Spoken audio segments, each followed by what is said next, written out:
Olavo, Eu? Tudo bem, César Maia? César Maia por aqui. Um prazer ouvi-lo.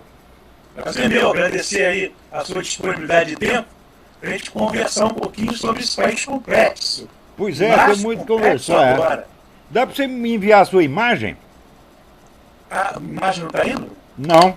Bem, um dia só. Deixa eu ver aqui o que houve aqui. Eu estou aqui para os especialistas. Eu também. Pronto, agora eu tô vendo. Tudo bem Agora aí? entrou? Agora entrou. Perfeito, Agora a imagem entrou, está aqui no quadradinho do lado. perfeito.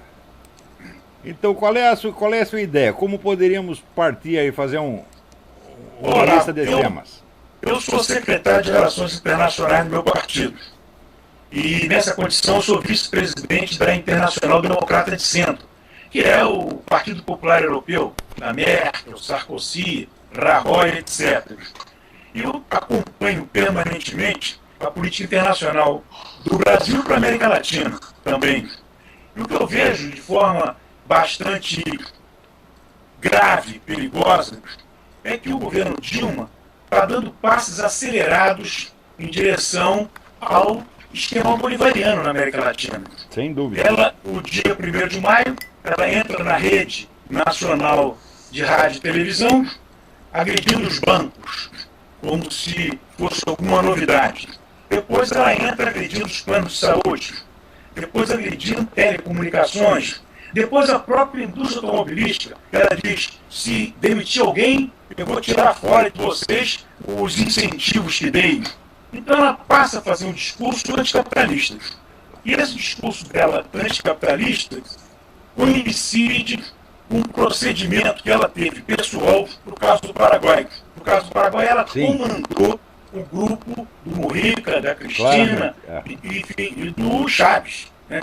E ela intervém, ela e o Lula intervêm na eleição venezuelana. E o Chaves é favorito, mas a diferença não é essa Brastemp toda.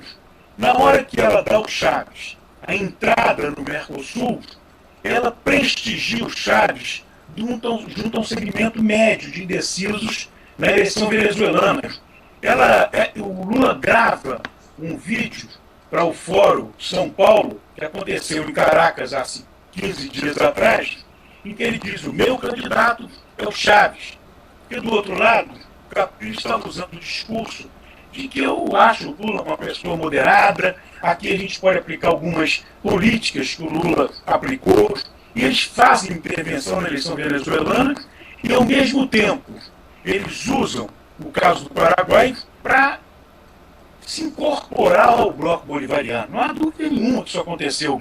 Então a Dilma, que seria uma mera consequência do Lula, e nós sabemos que o sindicalismo CUT brasileiro tem um caráter social liberal, que estão dentro das multinacionais, o governo da Dilma caminha em direção a uma esquerda tradicional, eu diria, caminha perigosamente. Essa eu acho que é uma novidade que tem que nos preocupar. Falando mais um pouquinho, esse pacote que a Dilma lançou ontem, é só fazer as contas. Esse pacote, para 5 anos, esse pacote para prazo maior, até 2025, é um pacote de 5 bilhões de reais de investimentos por ano. É um pacote, só fazer as contas. Muito bem. O investimento tradicional do Estado brasileiro em infraestrutura é de 2% do PIB, portanto 80 bilhões de reais por ano. Falar em 5 bilhões de reais, ela está tratando de um incremento sobre a média tradicional, a média histórica, de apenas 6%.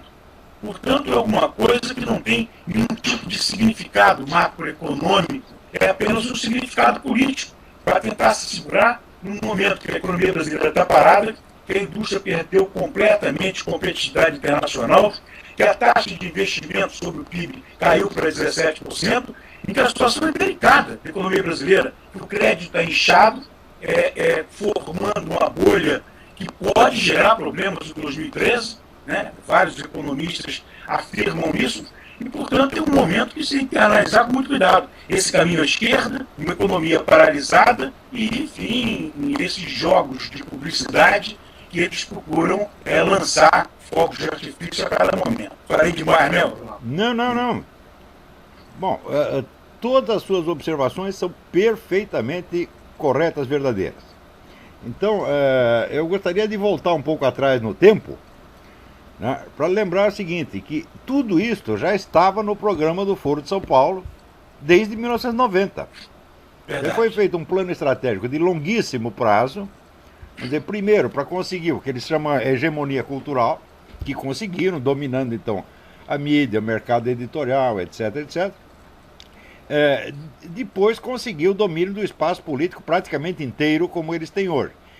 E somente aí, então, entrar com esse programa bolivariano. Por exemplo, a participação, a intromissão do Brasil na política interna de outros países não vem de hoje. O próprio Lula, em 2 discursos oficiais, confessou isso. Ele praticamente disse, nós do Foro de São Paulo, ou do que ele chamava o Grupo de Amigos da Venezuela, nós colocamos o Chávez no poder. Ele disse isso vai fazer 7 anos. Não lembro se 5 ou 7 anos. São 2 discursos que estão reproduzidos na página oficial da Presidência da República e a mídia inteira não noticiou uma linha. Então você vê que esse plano já vem de muito tempo. Acontece que os nossos comentaristas de mídia, a fonte de informação deles é o próprio jornal no qual eles escrevem. Então é aquilo que o famoso jornalista brasileiro Rolf Kuntz chamava de autofagia. O sujeito escreve no jornal aquilo que ele leu no jornal. Então fica em circuito fechado. Não é opinião publicada. Como é? É opinião publicada, não é opinião pública. Exatamente, opinião publicada. Então, eles não buscam outras fontes, sobretudo não buscam os documentos de fontes primárias. Como, por exemplo, as próprias atas do Foro de São Paulo, que eu mesmo reproduzi no meu jornal eletrônico Mídia Sem Máscara, vai fazer 15 anos. Então, eles se abstêm da informação, eles fogem da informação e interpretam tudo de acordo com o desejo deles, com a fantasia deles. Então, aquela história que o Lula mudou, o comunismo acabou, todo mundo acreditou nisso, porque não tem fontes verdadeiras. Você vê aqui, incrível, por exemplo, aqui se você, nos Estados Unidos, o debate político se dá essencialmente através de livros. Nenhuma ideia é levada a sério se primeiro ela não for publicada como livro. No Brasil não, é só artigo de jornal ou discurso no parlamento. Então aqui você tem fontes de informação maravilhosas. Por exemplo, para acompanhar o que aconteceu, as transformações do comunismo no mundo nos últimos 20 anos, aqui você tem uma bibliografia de milhares e milhares de títulos. Não é isso? E, às vezes, baseado nisso, eu digo algumas coisas que, quando chega no Brasil, o pessoal pensa que é loucura, porque eles não têm informação. Então, é o caipira que acredita que a informação que vem da cidade é fantasia, é coisa de maluco. Outro dia eu escrevi, por exemplo, olha, a perestroika foi planejada pela própria KGB para permanecer no poder e aumentar o seu poder. Isso é uma coisa que aqui todo mundo sabe, porque tem centenas de livros sobre isso. Como no Brasil nunca tinha saído uma palavra a respeito, parece que sou eu que estou inventando. Então, a falta de informação no Brasil, o desconhecimento do assunto é uma coisa monstruosa. Está entendendo? Então, as pessoas às vezes são surpreendidas pelo curso dos eventos, quando esse curso dos eventos já estava, na verdade, previsto com 20 anos de antecedência. Você vê, a mídia brasileira inteira, durante 16 anos, negou a existência do Foro de São Paulo, cinicamente. Eu cheguei a ter um debate com o próprio Luiz Garcia, que era o meu chefe no Globo, chefe de redação. Ele dizia, não, isso aí é só um clube de velhinhos, não tem importância, não decide nada. Ora, meu Deus do céu, assim não dá. Quer dizer, a gente está o tempo todo discutindo com amadores. Quer dizer, não há... Dentro das minhas obrigações de secretário de Relações Internacionais, eu acompanho as eleições, pessoalmente, eu vou às eleições na América Latina e tenho que fazer contato direto nesses países. Desde a eleição do Funes em El Salvador, que o PT do Brasil oferece um sistema de publicidade e propaganda. Ele fez a campanha do Funes, foi o João Santana. Depois, você vai na campanha do Humala. Eu estive lá em Lima, conversando com o Vargas, que é o marido da Marta Suplicy, e o PT montou uma equipe de publicidade para fazer a campanha do Mala. Quem está fazendo a campanha do Chaves é o grupo do João Santana. Estão entrando diretamente. Eles participam, reforçando os governos que ele elege de duas maneiras. Há uma política adotada por esse populismo latino-americano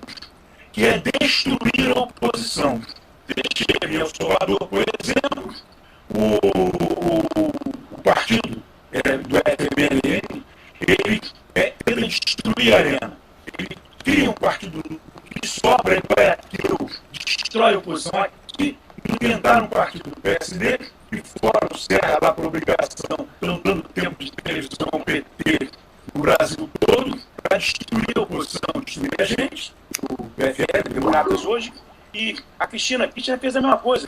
Eles perderam a eleição parlamentar de 2009 e destruíram os partidos de oposição e montaram um grande bloco populista em torno da Cristina Kirchner. Depois, o governo brasileiro, junto com isso, leva dinheiro para esses países, financiamento sem autorização do Congresso, e que eles vão aprovando na Nicarágua, aprovando em Cuba, aprovando em El Salvador, aprovando na Guatemala. Perderam a eleição porque o presidente não pôde lançar sua mulher num esquema tipo Kirchner para Guatemala.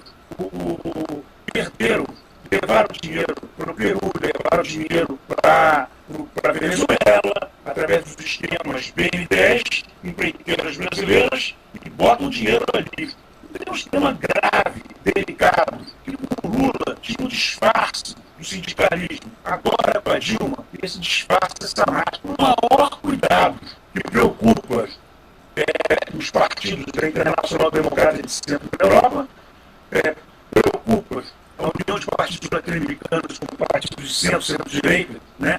Eu trabalho também nela, como vice-presidente da UPLA, preocupa a todos. Só não preocupa aqui no Brasil, nem as elites empresariais brasileiras, nem as elites conservadoras brasileiras estão se dando conta que estão sendo levadas numa corrente que amanhã, como é que reverte esse quadro?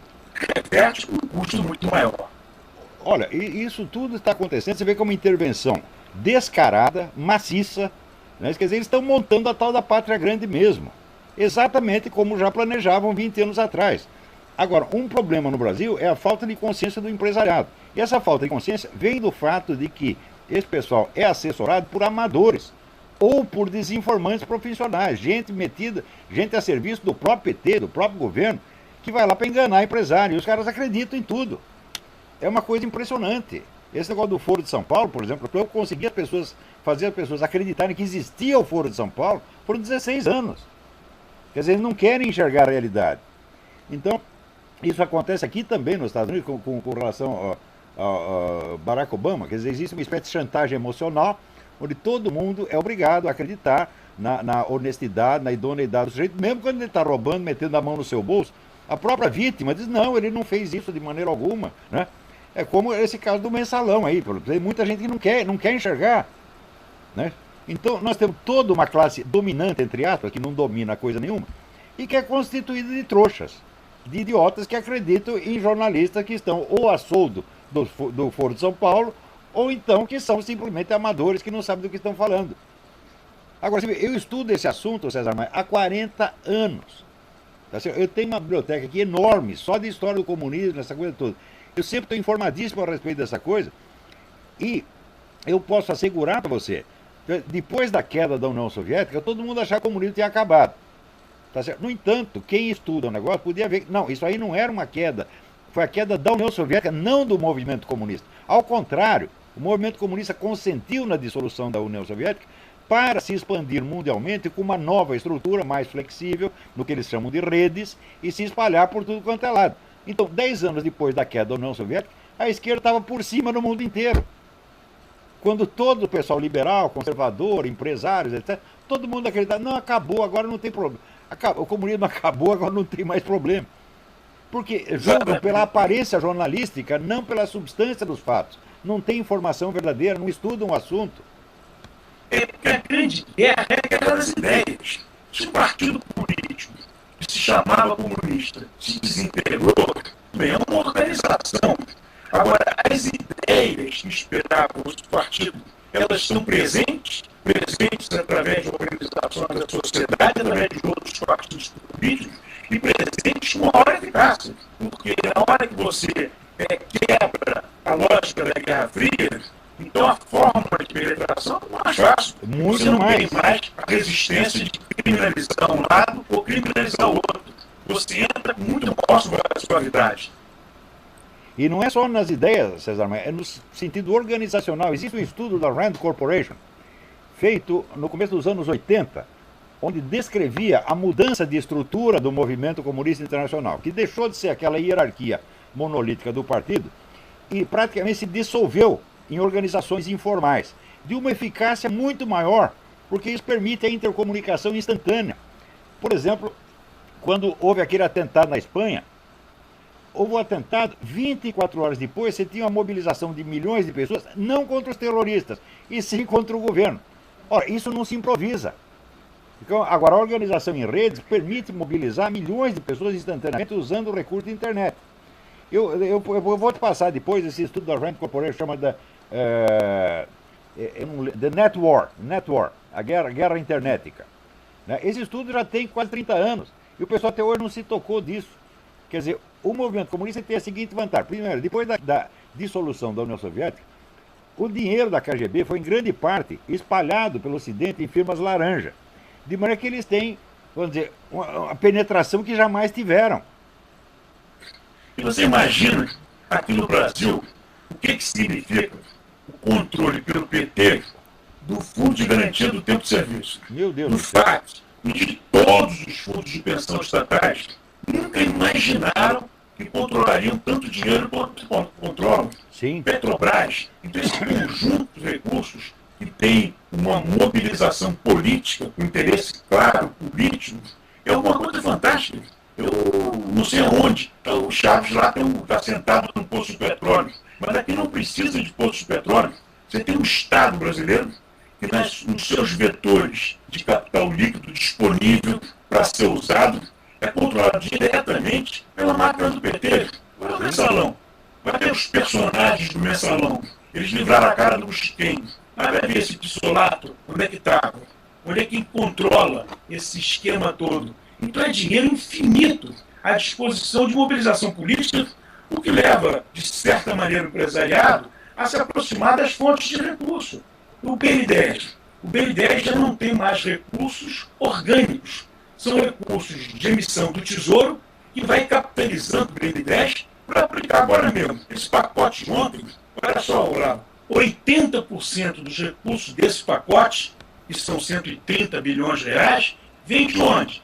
Vem do BNDES declarado pela presidente. É o BNDES que vai patrocinar 80% do financiamento para aquilo que eles chamam de parceria e que otimisticamente a oposição acha que é um processo de privatização. Nada. Essas empresas todas entram com recursos públicos associadas ao governo e dependentes do governo. Inteiramente tem nada dependente. a ver com privatização de nada. Esse era o programa do Hitler, colocar o empresariado de joelhos. Já estão de joelhos. Totalmente. O PSDB, ingenuamente, faz uma nota oficial, publica nos jornais como matéria paga, dizendo as nossas teses prevaleceram. Que isso, cara paga?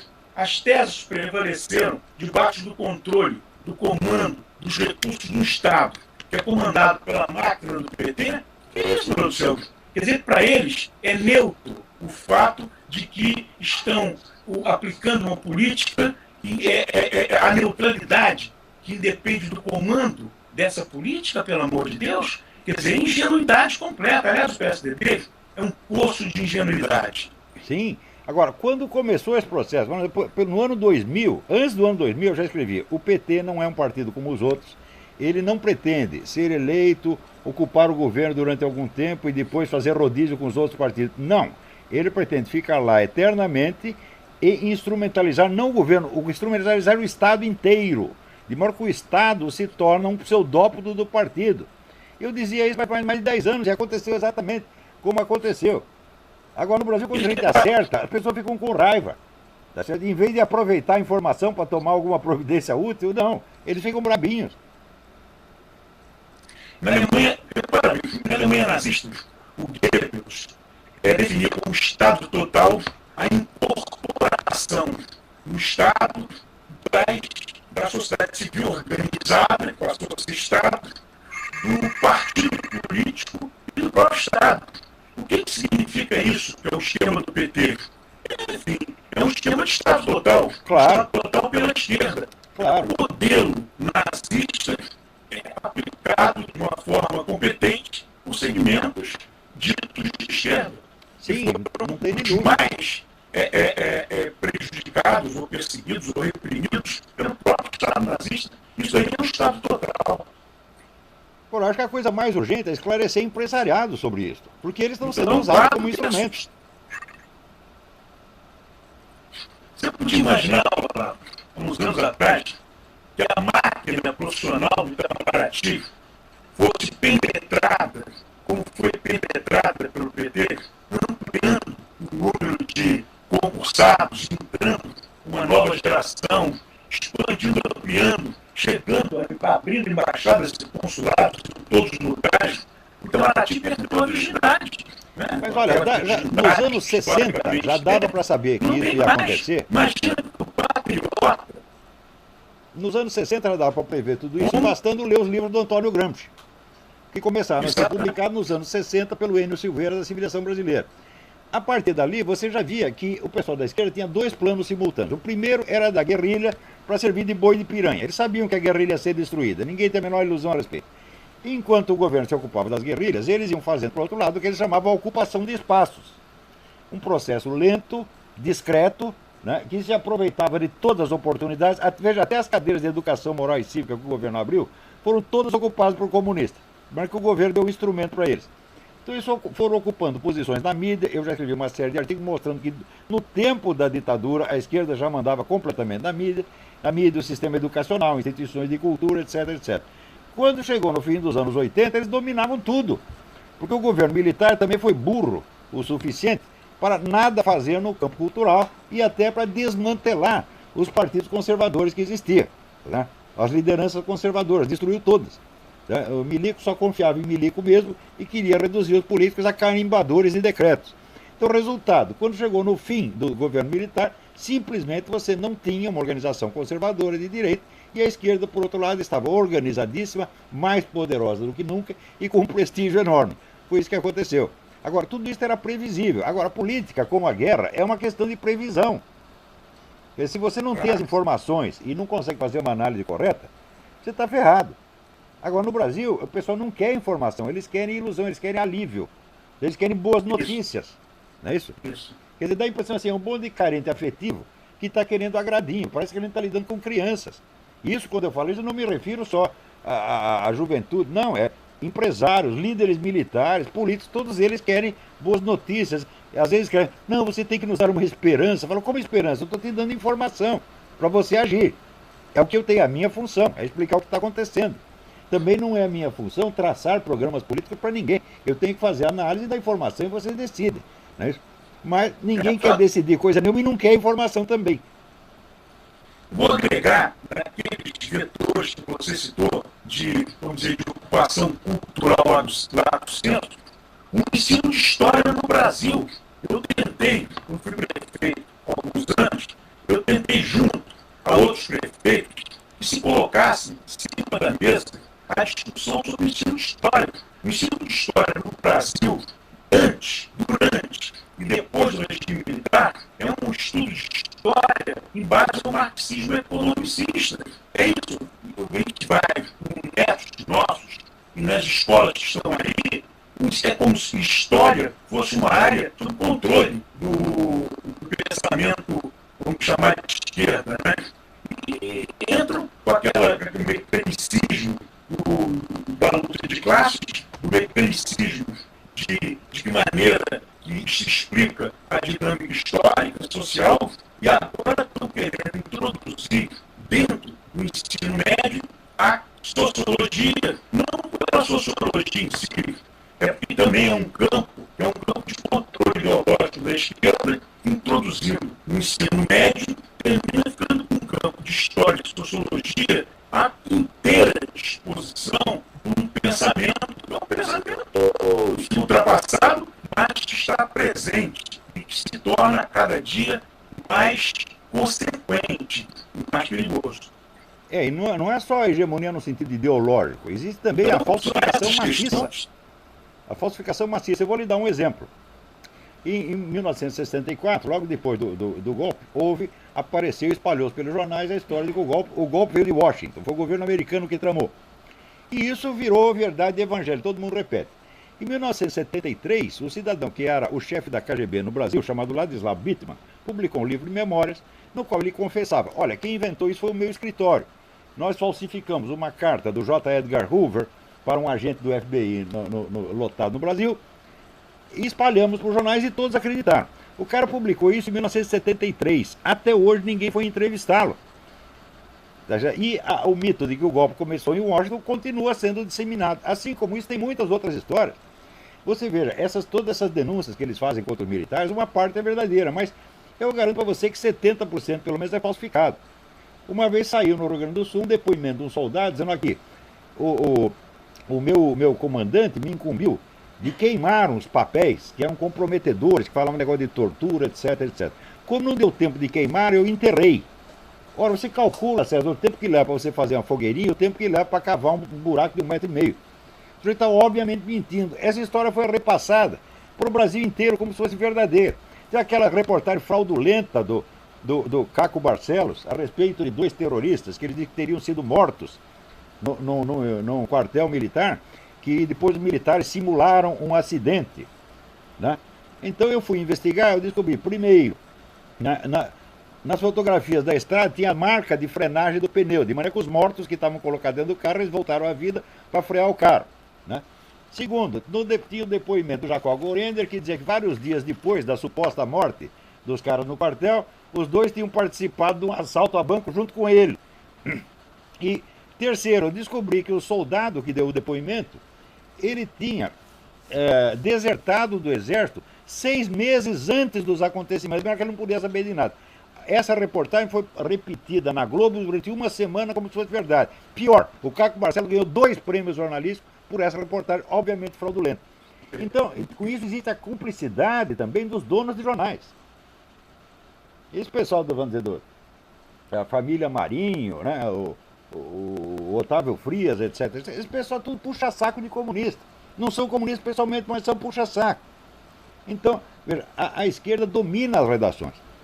E a esquerda o pessoal do PT ainda reclama, né? Quer dizer, basta uma denúncia de corrupção para eles dizerem que a mídia é de direita. Ora, denúncia de corrupção existia até dentro do Comitê Central do Partido Comunista União Soviética. Denúncia de corrupção não é um elemento ideológico, tá certo? Mas eles não aceitam nem isso. De modo que, quando eles se queixam de falta de poder, é porque eles só dominam 99% do espaço. 1% faltante está doendo. Você sabe lá que há uns 15 anos atrás, na Alemanha, foi feita uma pesquisa amplíssima a respeito da prevalência ideológica na mídia alemã e do outro lado das eleições. E eles mostraram o seguinte, que me dá muita energia, muita força, e aí sim muita esperança. Eles mostraram que a mídia tinha um amplo controle ideológico da esquerda no processo político eleitoral total, mas na hora da eleição não era isso que prevalecia na vontade do eleitor, na decisão de voto do eleitor. Então esse é um ponto que é muito importante, porque se de um lado há essa influência da esquerda, do outro lado a capacidade de influenciar a opinião pública, ela não é tão ampla assim. Então a opinião pública se dá conta pelo seu dia a dia, pela sua experiência própria. O que falta, na verdade, são lideranças do outro lado que sejam capazes de mobilizar essa opinião pública que está disposta a não aceitar aquelas ideias e dar um curso, uma canalização, um curso orgânico a essa opinião pública. Eu te vendo, o palco que eu tomei foi muito grande, foi sistemático. Não ia acontecer nada, era como se fosse uma espécie. Temos que descontinuar esse ciclo. Não pode continuar no Rio de Janeiro. E vem tudo em cima. Mas isso daí não importa, faz parte da política. Agora, durante um ciclo de 16 anos, se conseguiu enfrentar a corrente e se desmontar esse processo, o que sobrou, o que restou do PT no Rio de Janeiro? Praticamente nada. Hoje eles têm que dar o candidato a vice, uma figura inexpressiva, do candidato a prefeito, que é financiado por esses esquemas federais do PT, numa articulação aqui, porque eles preferem ter o controle dos atos do que mesmo ter o controle dos mandatos. Então, há espaço, há como enfrentar isso daí tudo.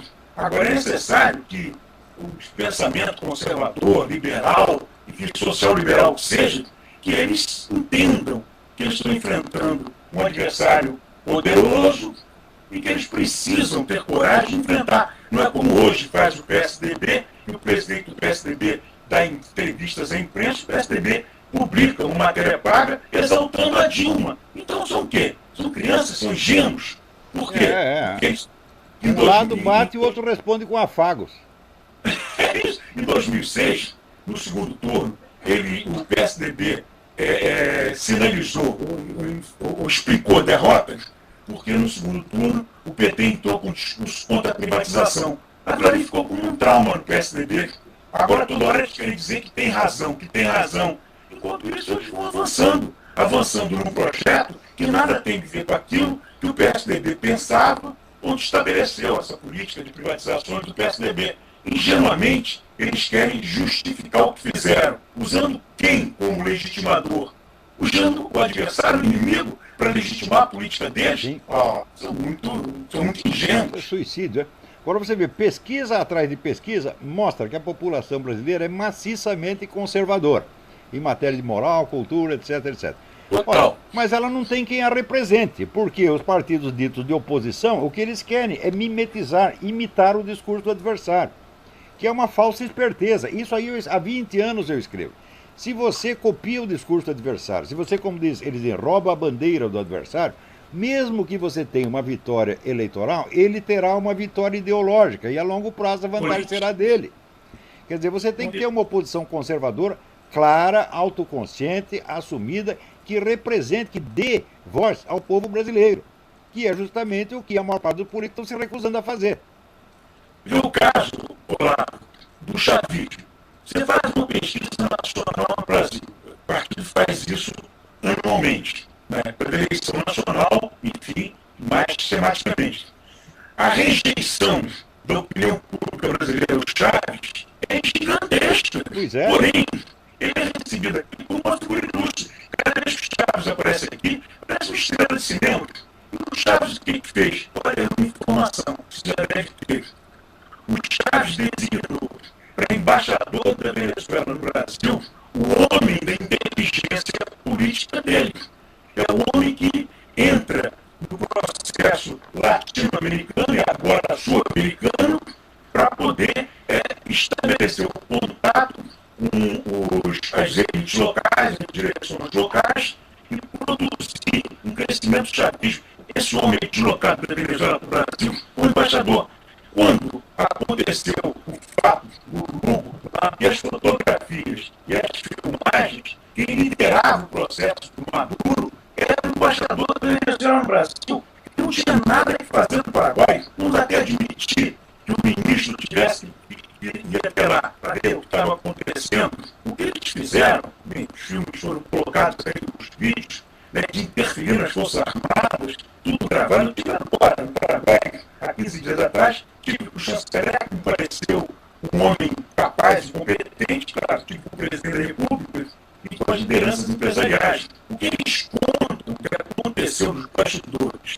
O filmado a gente viu, o que não foi filmado é um processo de intervenção aberta no Paraguai. Quem comandava esse processo? Quem comandava era o embaixador da Venezuela no Brasil. E quem serviu de mote internacional para poder fechar esse esquema? A Dilma com o Patriota do lado. Imaginar que quando o Patriota entrou para a chanceler, houve uma espécie de relaxamento.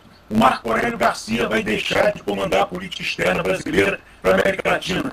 Agora é um homem casado com uma americana e viveu tantos anos nos Estados Unidos. Eu te digo, o Celso Amorim, com aquele jeito melífluo dele de operar, oferecia menos risco do que o Patriota, cujo seu currículo legitima numa política chavista, levada a cabo pela Presidente da República, com ele a tiracolo, justificando, pode, deve. O que está acontecendo na prática? Foi formado no Aliança do Pacífico pela Colômbia, pelo México, pelo Chile e pelo Peru. Tudo bem. Que é muito mais orgânica, porque fala o mundo que cresce e se desenvolve, né? Como o Obama fez. O Obama saiu do Atlântico para o Pacífico, que é lá que tem desenvolvimento. Então eles fazem uma aliança do Pacífico e outros vão fortalecer aqui do lado do Mercosul. Hoje o presidente Mujica dá declarações que o Mercosul não interessa mais. Ele quer ver como é que entra na aliança do Pacífico. O Franco, presidente do Paraguai, diz que não interessa o Mercosul. Interessa a aliança do Pacífico.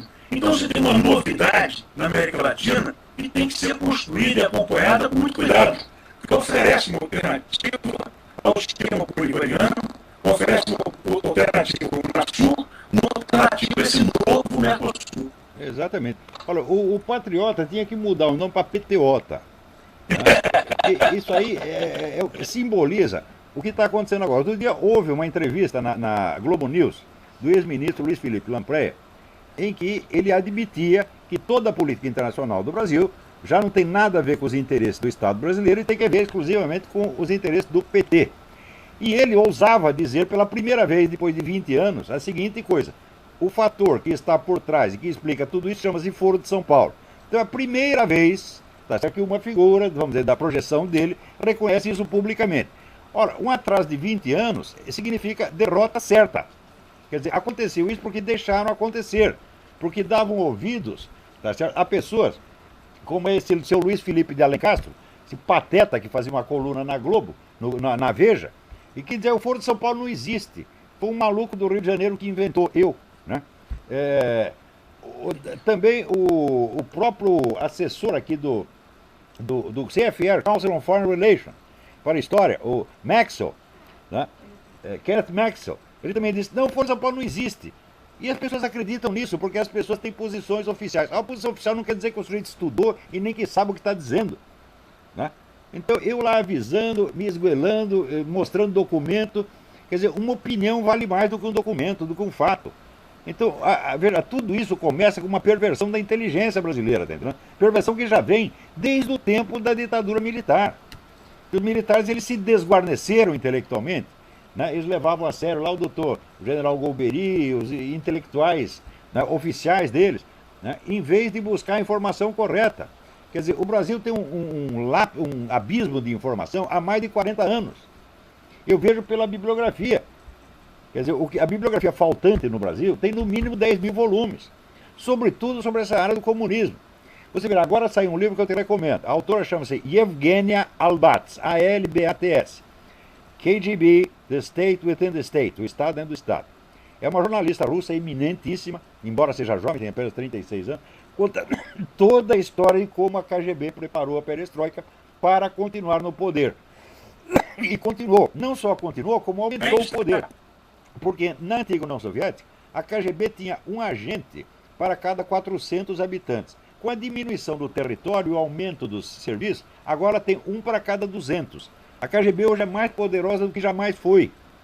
E tudo isso já estava anunciado, vamos dizer, 30 anos antes, pelo Anatoly Golitsyn, que era um desertor da KGB, que chegou aqui nos Estados Unidos dizendo: olha, o plano dos caras é este, mais este, mais este, mais este, mais este, mais este. 96% das previsões do Golitsyn se realizaram. E ainda tem gente que não quer ver. Então é esse o problema. Se você recusa a informação e enfia a cabeça na terra como um avestruz, agora pensa assim, se você enfia a cabeça na terra, o que fica para cima? A bunda. Então você está convidando alguém para vir por trás e fazer o serviço. Certamente. E quando se anda pela América Latina, é uma coisa curiosa. O Fórum de São Paulo existe e é visto com preocupação fora do Brasil. Quando você vai pegar os partidos conservadores, liberais, qualquer país da América Latina, o Fórum de São Paulo é um personagem. Ele só não é um personagem no Brasil. No Brasil. Te garanto, já finanço isso. Quando por aí afora, tudo bem. E aí dois vetores convergentes. O Fórum de São Paulo para dar voz aos setores mais radicalizados. O Fórum de Porto Alegre para dar um foro, uma tintura social a segmentos mais amplos. Os dois operam de forma convergente e interativa. Então aí, ambos. O Fórum de Porto Alegre tem destaque. Parou agora. Agora não tem se reunido tanto. No Fórum de São Paulo, como se fosse uma ficção. Como se fosse um grupelho que não tem representação, não tem importância.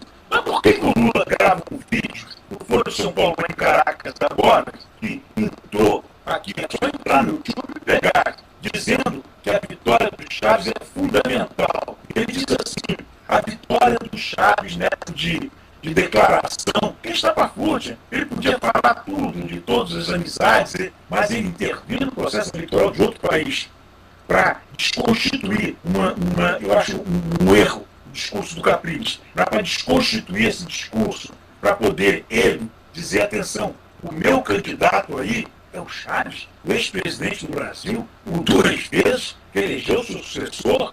Não, eles não têm limite. Eles não têm, não há, eu tenho, não, pelo poder, vale tudo. Vale dinheiro do BNDES, vale os empreiteiros brasileiros, vale bancos brasileiros, vale qualquer coisa, vale os fundos de pensão, vale tudo para que se sustente no poder. Por isso que esse projeto de 20 anos, bem, eu acho que vamos ter em 2014 uma eleição competitiva. Muito dificilmente, quase impossível, que o Lula possa ser candidato. Seria um candidato difícil de ser batido. Agora, a Dilma é uma candidata fácil de ser batida. Fácil, tem razão. Fácil de ser batido. Então, o lado de cá tem que entender que o personagem a ser enfrentado, na verdade, o personagem Dilma não tem encorpada nela a capacidade de mobilização e de convencimento que tem o Lula, por exemplo. Então, é uma oportunidade. Agora, não pode ser uma oportunidade para se lançar um candidato para dizer, atenção, eu vou ser igual a Dilma e vou mudar algumas coisinhas. Mas é esse o problema, é esse o problema. O pessoal não quer fazer oposição. Você vê, nas 2 eleições anteriores, eu fiz a documentação inteira sobre o Foro de São Paulo chegar na mão dos candidatos ditos de oposição. No caso do José Serra, eu entreguei para um assessor próximo dele, um ajudante e amigo dele, que é o Denis Rosenfield, um pacote desse tamanho de documento. E fiquei esperando para ver se no debate presidencial o homem mencionava isso. Até o último momento esperei, ele não abriu a boca.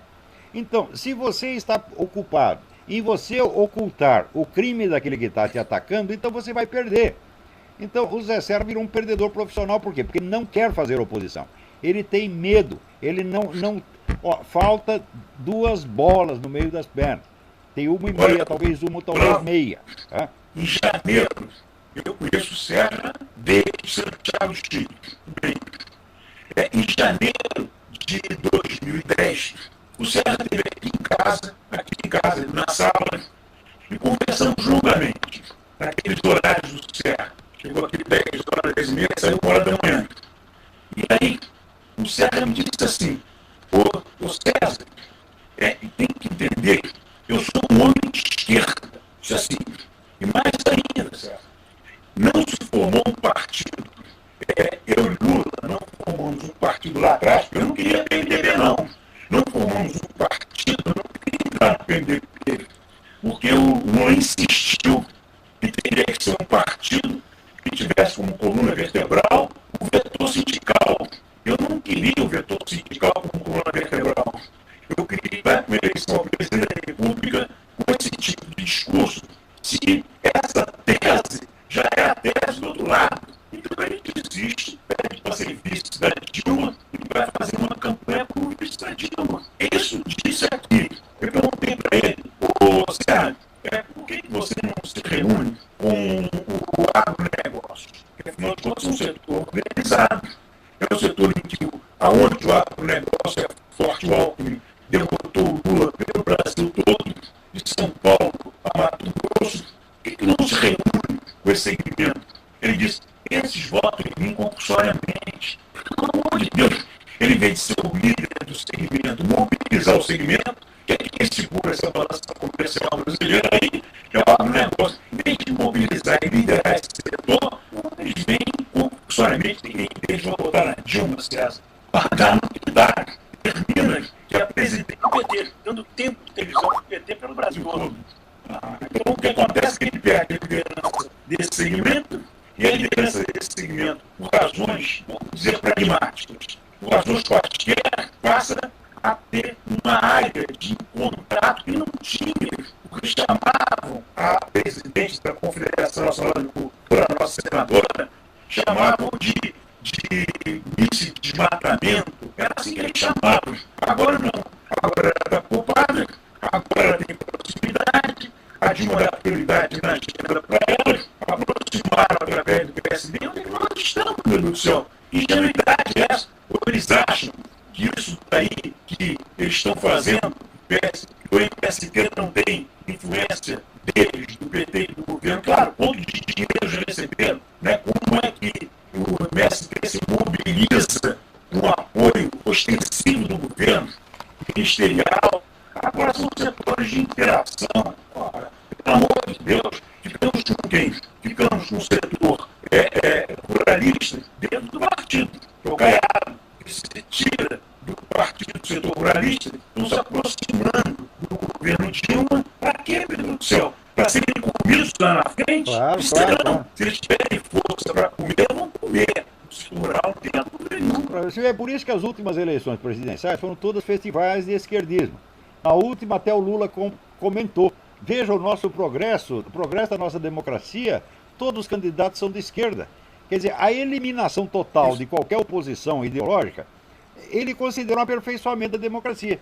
Quando nós sabemos que a democracia é o contrário, é o pluralismo ideológico, né? Não a hegemonia, não a uniformidade. Agora você vê, eu já fui para a Colômbia várias vezes, fiz conferência para estudantes, fiz conferência para militar, para empresário. Todo mundo lá está informado do que acontece e todo mundo está disposto a lutar. É por isso que eles elegeram o Uribe 2 vezes e depois elegeram o Juan Manuel Santos, que aliás acabou se revelando um traidor, mas no fim das contas elegeram. Então, na Colômbia, 97% da população odeia a turma das Farc. Agora, o pessoal das Farc ainda domina mídia, né, e o aparato judicial. Então essa é a raiz do poder deles. Mas existe militância contra eles. No Brasil não tem nada. Ninguém quer lutar, todo mundo quer se acomodar. Quer buscar favores. Agora você está dando exemplo da própria bancada ruralista lá, agora de Pires na mão. Fala, não é possível uma coisa dessa. Então, quer dizer, existe uma falta de fibra. Quer dizer, existe uma espécie de acovardamento brasileiro que é uma coisa vergonhosa.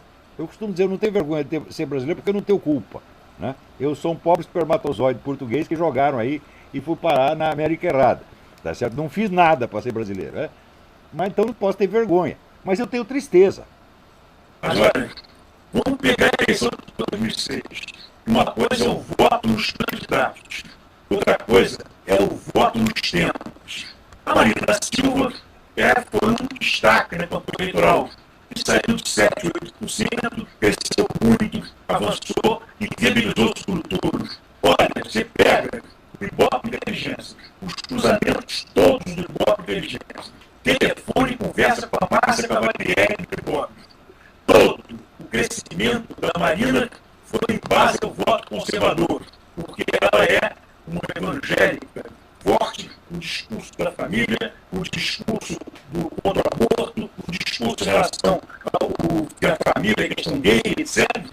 O discurso dela conservador é que projetou o crescimento dela, a ponto da Dilma ter que se mobilizar rapidamente, com medo do segundo turno, para tentar se aproximar dessas lideranças evangélicas, já que a Marina não estava no segundo turno, e buscar dividir esse voto conservador, que naturalmente iria em direção ao Serra, se o Serra fosse, e teria que ter migrado o Serra 100%, não migrou. Ele migrou de uma enquanto o Serra continuar um homem de esquerda, ele não será nada. Porque numa competição de esquerdismo, quem ganha é o mais esquerdista por definição. Então o Serra vai ser sempre o sparring, é o armazém de pancada. Só. Ele nunca passará disso. Ele está na hora de desistir e ir para casa. É um derrotado. Olha, hoje, agora, meia hora antes da gente conversar, o Ibope apresentou a pesquisa para prefeito de São Paulo. O Celso Russomano já empatou com o Serra. O Celso Russomano estava lá atrás, que é um candidato populista, mas populista evangélico da TV Record, um discurso conservador, que a população está olhando pelo discurso dele, não está discutindo se é populista ou não é populista. E nesse momento, hoje, agora, na TV Globo de São Paulo, apresenta o Serra e o Russomano empatados em primeiro lugar. O Serra tinha 32%, o Russomano tinha 7,8%. Nesse momento, o Russomano tem 26%, o Serra tem 26%, meia hora atrás, apresentado no RJ do São Paulo TV, lá em São Paulo. É só abrir o G1, vai ver ali, empatado dos dois. Ora, pelo amor de Deus, não está na cara que existe uma base de opinião pública conservadora que precisa de lideranças. Exatamente esse o ponto. Essa base de opinião pública conservadora. O que está faltando é lideranças que representem essa população conservadora que é majoritária. Quem quer que se levante com um discurso conservador sincero vai ganhar. Agora, como não tem, ninguém faz isso, então a esquerda instrumentaliza as próprias bandeiras conservadoras. Aparece lá um sujeito comunista, diz, eu sou comunista, mas sou contra o aborto, por exemplo. Já ganhou. É isso que tem acontecido. O candidato do PT em São Paulo, o Haddad, que é um homem de esquerda, classicamente de esquerda na academia, na universidade, esquerda no governo Matos Suplicy, não tem chance de ganhar em São Paulo. Nenhuma. Porque o eleitor de São Paulo, na hora que chega no segundo turno, ele busca o voto mais conservador no segundo turno. O Kassab não deu uma surra na Matos Suplicy no segundo turno, busca isso, não tem chance. Mas esse Celso Russomano, que traz o discurso conservador juntos, ele pode ganhar a eleição para prefeito de São Paulo. Mas também não adianta o sujeito se eleger pelo voto conservador, e quando chega no poder faz concessões do outro lado. Isso aí não pode, tem que parar. 2, 3 pontos. E se ele puxa o voto conservador, o Celso Russomano não cresce. Claro, Fica lá ele nos deve. 7%. Mas como é progressista, fica amplo, etc. Rabo preso. Ele cai dos 32 ou 33 que tinha. Escuta, César, olha, por hoje nós vamos ter que interromper, porque o meu computador chegou ao seu limite aqui de... E já está protestando aqui, estou tendo problemas com o computador. Mas essa não precisa ser a nossa última conversa, nós podemos continuar e fazer outras, porque acho que nós temos muita coisa, muitas ideias boas para trocar. Podemos marcar um outro?